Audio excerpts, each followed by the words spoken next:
Hi, we're here at Daraitan visiting our community of organic farmers where our hibiscus, blue butterfly tea are coming from.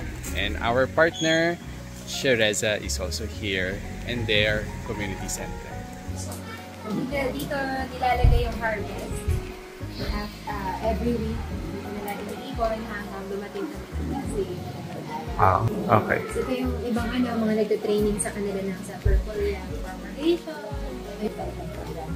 Pero that's way back 2016.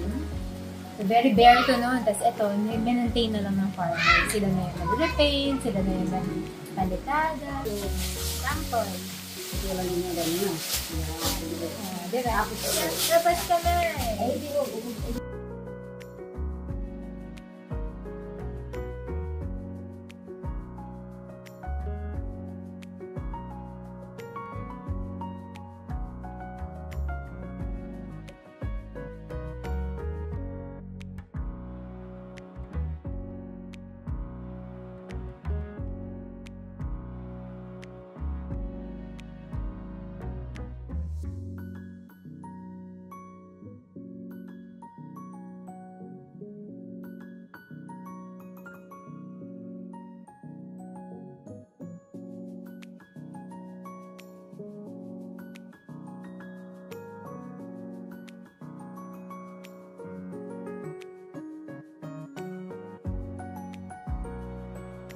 At the back is our Roselle plants or hibiscus, which is the source of our teas. Fresh pa, not yet dried. 7 months bago harbisin.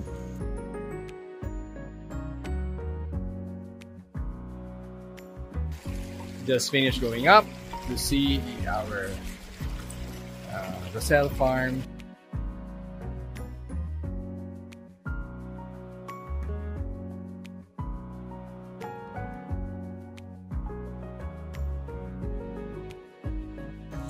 Back at our base, di pa tapos ang day 1, we will still have dinner with our communities here.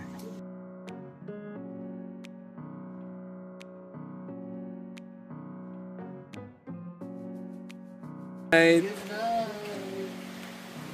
vlog, see you tomorrow.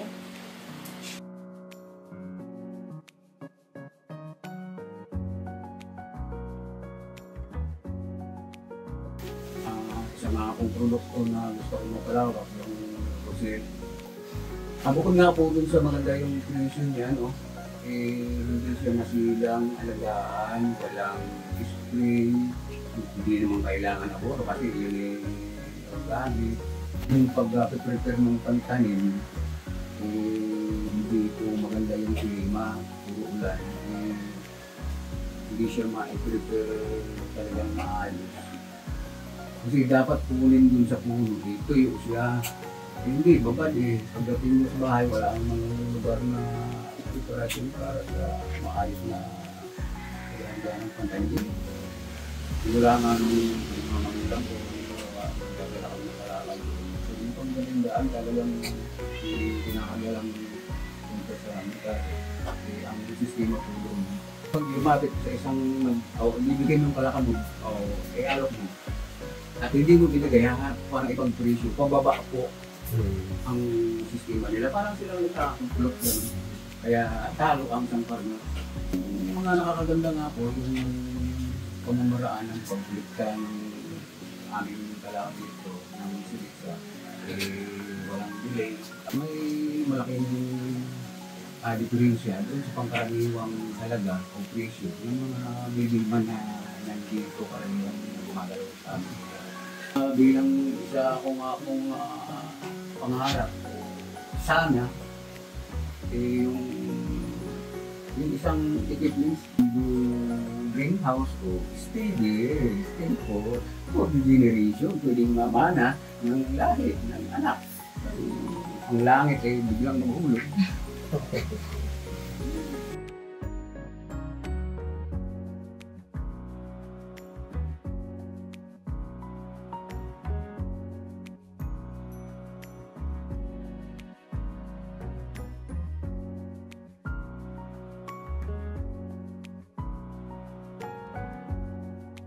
So, kakabisit na natin dun sa taniman ni Tate Ambyo ng hibiscus.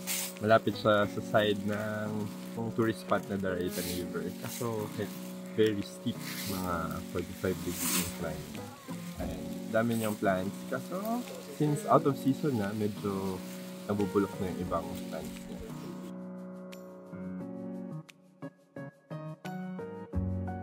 College pala, meron nag-invite sa akin na pumunta sa community.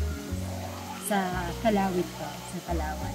Tapos, first time po ma-immerse sa isang very marginalized, rural community na walang kuryente, walang signal, walang tubig na pang-inom. Pagdating namin sa community, dapat kami yung tutulong. Punta kami doon para mag-volunteer, magtulong sa mga bata. Pero pagdating namin doon, parang sila pa yung tumulong sa amin. Ang ulam nila, asin lang or toyo. Tapos nung time na nandun kami, yung first catch nila sa amin nila pinakain. Tapos sila pa yung nag-a-assist sa amin. Ibang yung feeling na gusto mong tumulong, pero actually yung community dun, yung nakapagpa-realize sa'yo na it's a two-way thing. Doon ko na-realize na, uy, this is something I really want to do. Umalis na ako sa corporate, nag-masters ako, and then after that, hindi na ako nagtrabaho. Nag-volunteer lang ako, nag-volunteer sa mga katututo. Mga groups na kasama ko, more on dole-outs, feeding, gift-giving. After like 4 or 5 years, volunteer, wala nagbago sa state of living nila. Tinanong ko yung mga elders na parang nanay and tatay ko na doon sa community na ano po sa tingin nyo ang mas maganda natin gawin? Kasi nagpapasalamat kami sa mga tulong na natatanggap namin.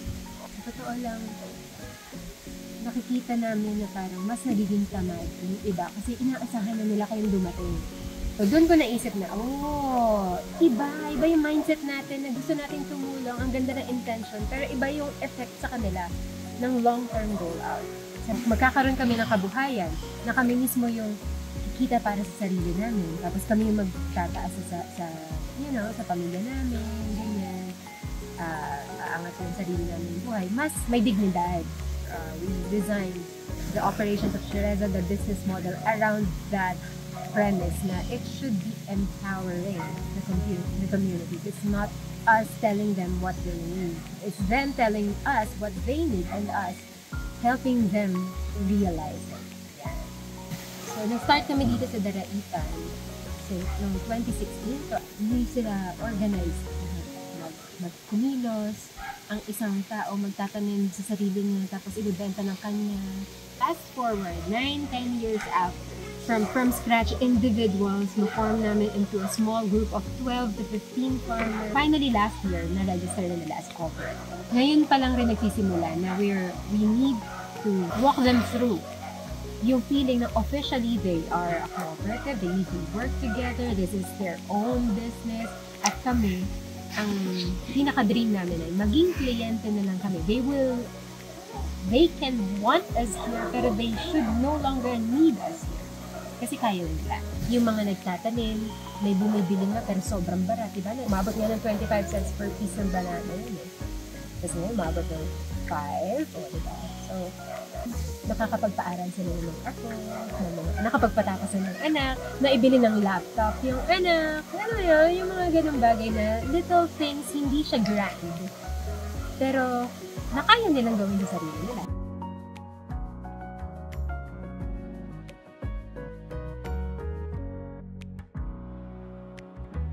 Marami akong natutunan, naramdaman.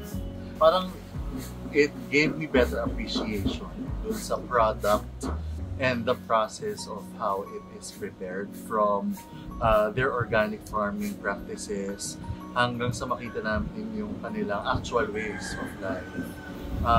Pati yung ma-meet mismo, yung mga tao behind the product, yung mismong farmers dito sa Sierra Madre.